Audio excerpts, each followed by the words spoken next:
Hello and welcome back. I want to welcome you again to my video blog. Today I want to talk to you about short sales. A lot of people wonder about all these distress sales. There's what we call bank owned. That's when someone's foreclosed, the bank actually, and they're going to sell it. And a lot of times people will do what's called a short sale. And they actually, we joke around, call them long sales because they do take a long time.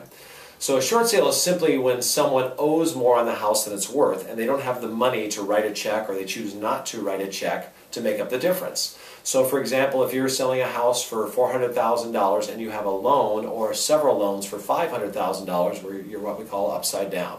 So what's going to happen with a short sale? Well, there's a couple of things you need to do. One, you need to see who the lender is, because there's some lenders that are very straightforward to work with. They've got a system in place and they're willing to do a workout program with a borrower.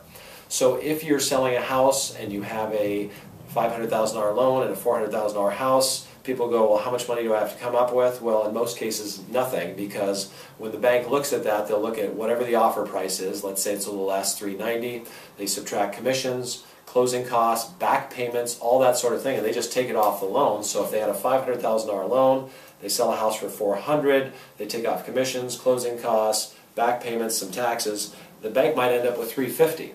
They have to evaluate whether that's worthwhile. So they'll send an appraiser out, they'll see if they think the value is worthwhile or if it's better to potentially have to foreclose. And most of the times the banks actually save money by doing a short sale.